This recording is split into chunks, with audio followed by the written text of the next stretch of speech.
નમસ્કાર. ચાલો આજે આપણે ગુજરાતના ખેડૂતો માટે 2026માં કઈ કઈ સરકારી કૃષિ યોજનાઓ આવવાની છે એના પર એક નજર નાખીએ.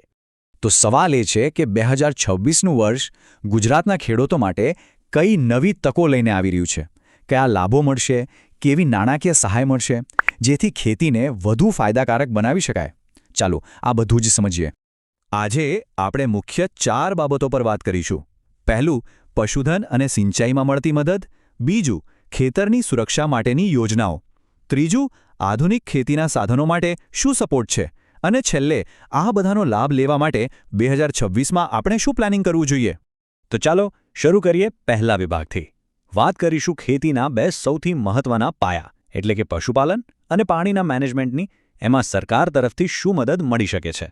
સૌથી પહેલી યોજના છે દેશી ગાયના નિભાવ માટેની સબસિડી.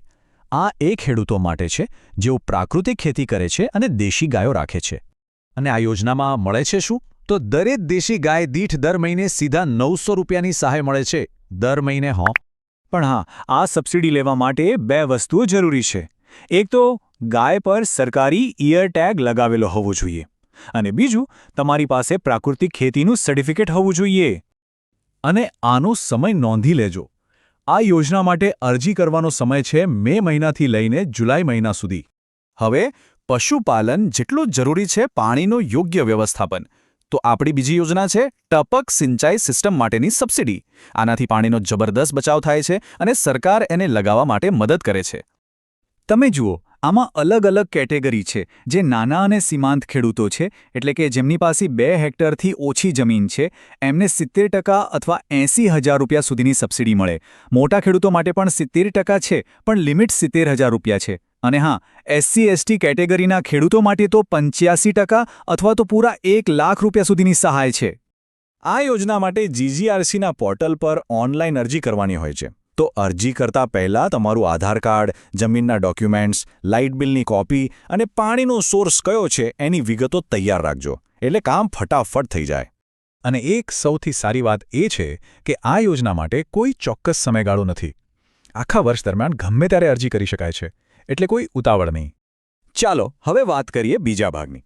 ખેતી કરી લીધી, પણ એને બચાવવી પણ એટલી જ જરૂરી છે, ખરું ને?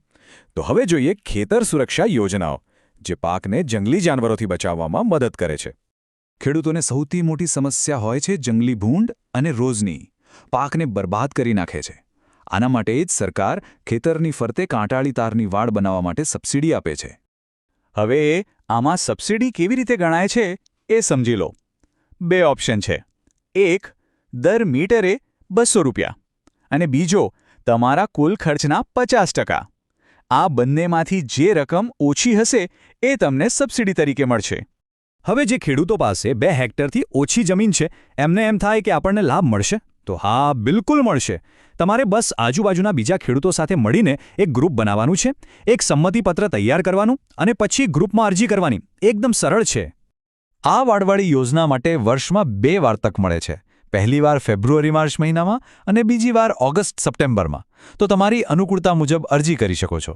ખાલી વાડથી કામ ના ચાલે તો એના માટે પણ સરકાર પાસે યોજના છે. વાડની સાથે સાથે સુરક્ષા ડબલ કરવા માટે સોલાર ઝટકા મશીન ખરીદવા પર પણ સબસિડી મળે છે. આમાં પણ નિયમ એ જ છે. કુલ ખર્ચના 50% અથવા વધુમાં વધુ 15,000 રૂપિયા. બેમાંથી જે ઓછું હોય એટલી સહાય સરકાર તરફથી મળશે. અને આ ઝટકા મશીન માટે અરજી કરવાનો સમય યાદ રાખજો, ઓગસ્ટથી ઓક્ટોબર મહિના સુધીનો છે. ચાલો હવે આવીએ ત્રીજા અને બહુ જ રસપ્રદ વિભાગ પર, આધુનિક ખેતીના સાધનો. કેમ કે મહેનત ઓછી અને ઉત્પાદન વધારે, એ જ તો જોઈએ છે ને. તો જોઈએ એમાં શું મદદ મળે છે. તો ખેડૂતો માટે એકદમ મોટા અને સારા સમાચાર છે.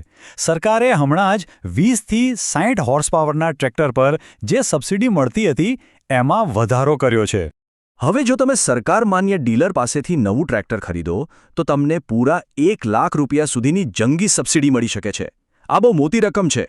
ટ્રેક્ટર તો ઠીક છે, પણ હવે વાત કરીએ ભવિષ્યની ખેતીની, એટલે કે કૃષિ ડ્રોનની. દવા છાંટવા જેવા કામો માટે ડ્રોન ટેકનોલોજીનો ઉપયોગ વધે એના માટે સરકાર ખાસ પ્રોત્સાહન આપી રહી છે. આમાં એક ખાસ વાત છે. સામાન્ય ખેડૂતને ડ્રોન માટે 4 લાખ રૂપિયા સુધીની સબસિડી મળે છે.